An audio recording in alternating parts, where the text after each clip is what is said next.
I'm Sherilyn McElroy, and this is Romantic Romps. Welcome, everyone, to the podcast of Romantic Romps, where guests share their stories of love and how it changed their lives. The Life of Riley, Chapter 9. Friday night meant getting together with Maisel and Jean.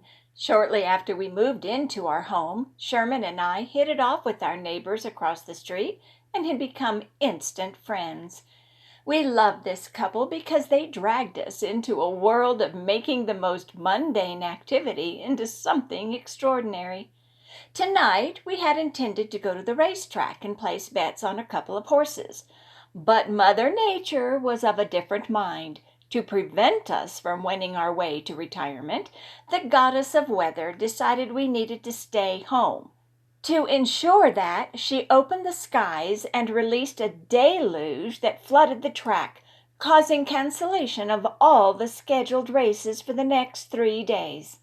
So here we were, stuck at our house, playing Yahtzee. "This game is getting boring," I lamented to the other 3 people sitting at the game table. "No one has even come close to making a Yahtzee yet." I cocked my head and contorted my lips and tried to speak in that position. "Are we not holding our mouths right? Or are the dice stacked against us tonight?" I released the pose and looked at my scorecard filled with a check beside every poker combination except that elusive 5 of a kind. Jean agreed that our evening lacked luster. "Let's spice up our game, shall we?" he began, getting his creative juices flowing to ditch the current doldrums. "Here's my line of thought. Would you all be up to playing Shotsy instead of Yahtzee?" "What does that entail?" Sherman squinted his eyes and crossed his arms in interest where this might lead. "Well," Jean continued, "when someone throws a 5 of a kind, everyone but the one who threw it has to take a shot of whiskey." My brows shot up. "Even us women?" Jean sneered and cocked his head with a raised brow. Putting his attention on me, he replied with a smirk.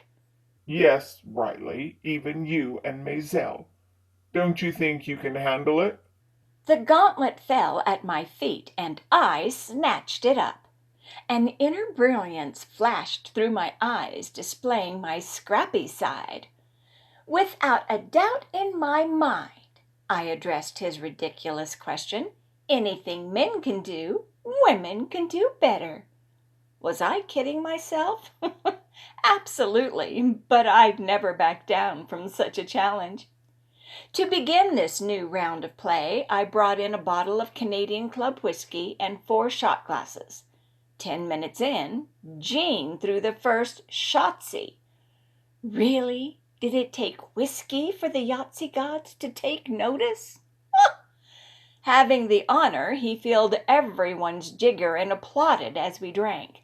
15 minutes later, Maisel earned 50 points with the Shotsy and watched the rest of us swig whiskey. After Maisel threw the third 5 of a kind, things around me got blurry. I could still make out the dice, scorecard, and red dice cup, albeit with difficulty. When having to drink whiskey a 4th time, "Damn it, Maisel, cut it out!" I slammed my jigger on the table. The jolt made the shot glass fly out of my fingers, roll off the table's edge onto the floor, and bounce under the table. Leaning my weight against the edge of the table with one hand, I reached down and blindly waved my other around our feet to retrieve the shot glass, but didn't find it and gave up looking. When Sherman rolled Shotsy number 5, I wasn't about to get on hands and knees to retrieve the jigger. If I so much as got out of my chair, I doubted I'd get back in it. As a replacement, I grabbed the red dice cup we used to shake the dice and attempted to pour the liquor in it myself.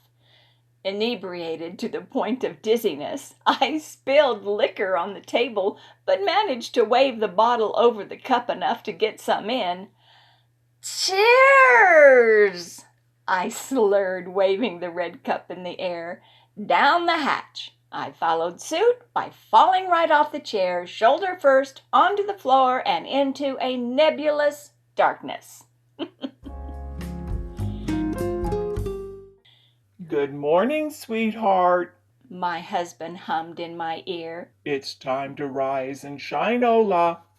Refusing to comply, I snagged his pillow and pulled it over my head.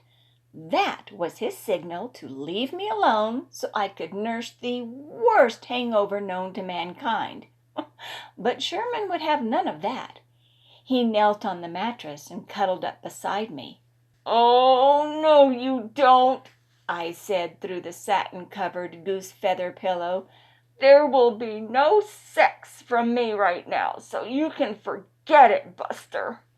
I lay still, hoping he'd get the message. Lightly stroking my bare arm, he whispered, Riley, I have something to help take that nasty headache away, but I need you to sit up. "No," I muttered. "Go away and let me sleep." He pushed the pillow aside and pulled my shoulder to roll me on my back. Come on now. He reached his arm under my back and raised me to a sitting position. You'll feel better. He hopped off the bed, fully clothed, and walked to my side, where a glass of water and a packet of Alka-Seltzer were waiting on the bedside table. Tearing open the little envelope, he poured the 2 tablets containing ingredients that relieved hangovers, which Lucifer bestowed upon me, into the glass of water. He waited until the fizzing settled down before giving me the glass. There. He kissed my forehead after I drank it. That wasn't so bad now, was it? Now get some rest. I'll come get you when it's time to eat. At 1 o'clock in the afternoon, I rolled out of bed and blindly reached into my closet for something to wear. It didn't matter that the color of my capris clashed with the color of blouse that clashed with my hair color. Who says a woman can't wear red and orange if you have red hair? I did, and it looked, well, atrocious. But so what? I had no intention of going anywhere, and Sherman couldn't care less about the coordination of my clothes. Wrong again! Once I put on makeup to hide my senseless folly from the previous night, I followed a heavenly aroma down the stairs, through the foyer, and into the kitchen. Sherman stood at the stove, leaning over the deep well and stirring a steaming pot of chicken soup. He smiled when seeing me up and around. He laughed when noticing the color combination of my outfit. He raised a brow while checking me out. Is the circus in town? In my state of post-inebriation, I still had the energy to come back with a sarcastic remark. Projecting a scathing scowl minus the glimmer of appreciation for his humor, I replied, "Aren't you a barrel of laughs? If it were, then you'd be my companion on the tiny tricycles. Is the soup ready?" I opened the cabinet and withdrew 2 soup bowls. Amused, he sampled it one more time. It is. Here. He reached for my bowl. I'll dish it out. You go sit down. Whoever invented chicken soup had my utmost respect. It was a comfort food that made all the difference in the world when re-energizing a body, and Sherman had the best recipe. He should take up cooking, and I should sit back with a cigarette in one hand and a beer in the other. Forget that. Beer tasted like dirty feet. Not that I've ever tasted dirty feet, but I assumed beer would taste like that. Since we had a late lunch, our dinner at the normal hour of 6 o'clock was light. A delight, in fact. I convinced my adventurous partner we should eat dessert first to be different. Without reservation, he agreed. After consuming our banana splits, we never imagined eating anything of nutritional value. Once I cleaned the bowls and placed them in the cabinet, we plopped ourselves down in our respective chairs for a leisurely night of watching TV. We had no sooner turned it on and got comfortable when the phone rang. It was my mother. "Riley!" Her voice cracked and audibly shook. Instantly my heart flip-flopped in my chest. "Mom, what's wrong?" I asked. "It's your father, dear." She hesitated. "What about him?" She scared me. "He had a heart attack this morning and—" I waited for her to complete the sentence, but she sniffled in the silence. "And what, Mom? Why did she stop?" "The doctors tried everything they could to get the beat regulated, but—" "But what?" I shouted through the receiver. By this time Sherman had turned off the television and came to me, putting his arm around my waist. "Riley!" my mother began again. "For God's sake, Mother, tell me what happened." She broke down in tears. "He didn't survive, Riley." More sobs rolled over her. "Your father died 30 minutes ago." All I heard from her were wails pouring out in heaping waves. On my end of the phone, I couldn't move. I couldn't speak. I stood there, grasping the receiver so tight my knuckles turned white.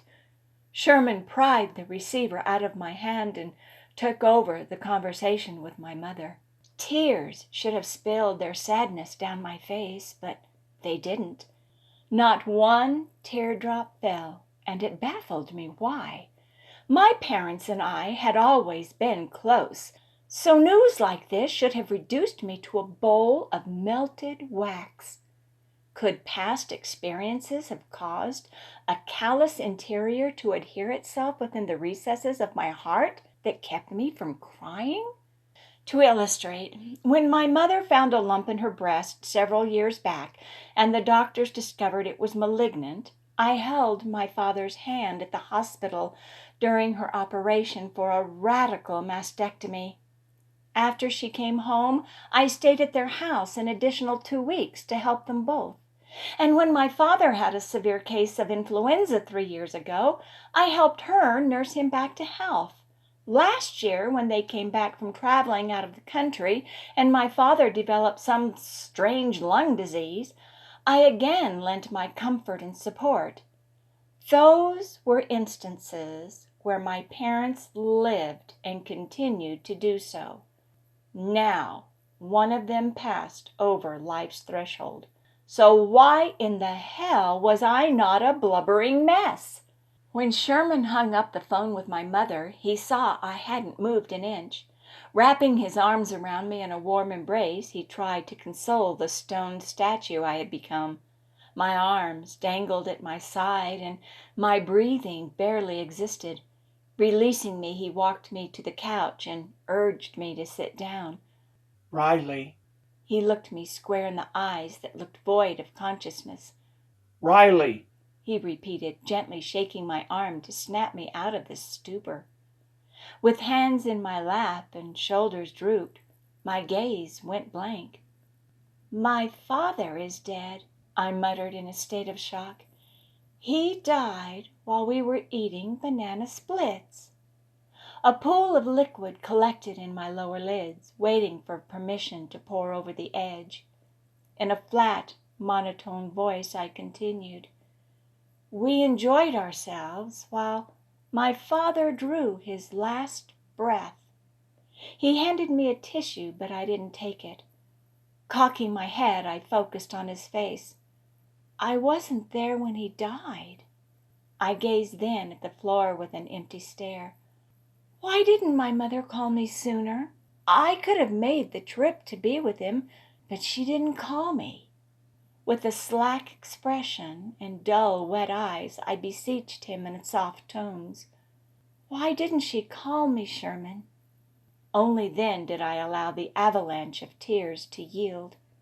He knelt in front of me and placed his hands on the sides of my face, wiping the continuous stream of moisture away with his thumbs.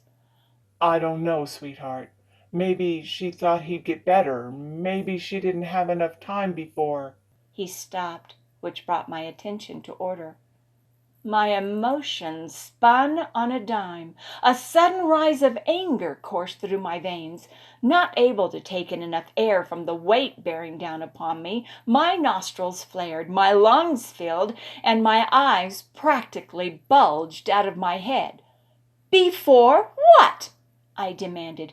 Before they rushed him to the emergency room? Before the doctors went through the motions to try and keep him alive? Before they told my mother that my father didn't have a chance in hell to survive? I sat up straight. Before she called the priest to administer last rites? When didn't she have enough time to pick up a goddamn phone and call me to inform me my father was dying?